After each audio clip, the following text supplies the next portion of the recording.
சற்று முன் கிடைக்கப்பெற்ற மிக மிக முக்கியமான செய்தி ஒன்று வெளியாகி உள்ளது. அனைத்திந்திய அண்ணா திராவிட முன்னேற்றக் கழகத்தின் மாவட்ட நிர்வாகிகள், கிளை செயலாளர்கள் பெரும் படையுடன் பன்னீர்செல்வத்தை தேடி அவரது பண்ணை வீட்டிற்கு சென்றுள்ளனர். பன்னீர்செல்வம் அவர்கள் இல்லாமல் தேர்தல் பிரச்சாரத்தை மேற்கொண்டால் நிச்சயம் அதிமுக தோல்வியே தழுவும் என்பதை தற்பொழுது நேரடியாகவே தெரிவித்துவிட்டார்கள். ஆனால் இனியும் எந்த ஒரு பயனும் கிடையாது. ஏனென்றால் பன்னீர்செல்வம் அவர்கள் புதிய கட்சியை தொடங்கிவிட்டார்.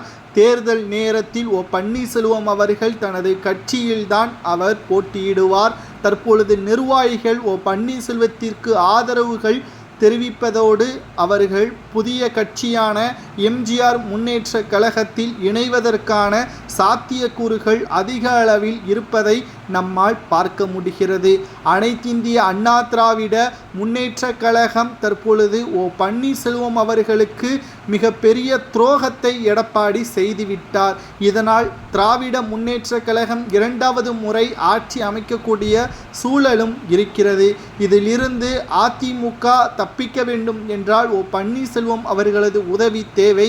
ஆனால் தற்பொழுது அதுவும் கைமீறி விட்டதன் காரணமாக புதிய கட்சியில் எவ்வளவு தூரம் பன்னீர்செல்வம் அவர்கள் தனது கட்சியை மக்களிடம் தெரிவிக்கப்படுகிறாரோ அந்த அளவிற்கு செல்வாக்கு பன்னீர்செல்வத்திற்கு அதிகரிக்கும்.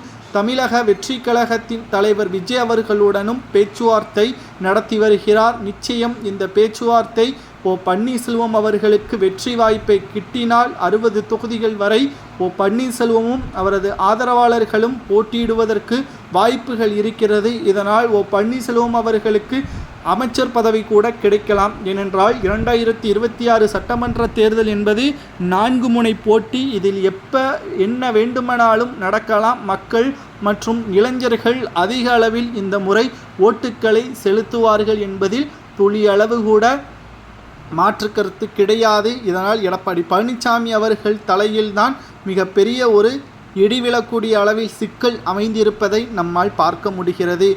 பன்னீர்செல்வத்தை தேடி மாவட்ட கிளை செயலாளர்கள் சென்றது சரியா தவறா என்பதை உங்களது கருத்துக்களை கமெண்ட் வாயிலாக கூறுங்கள்.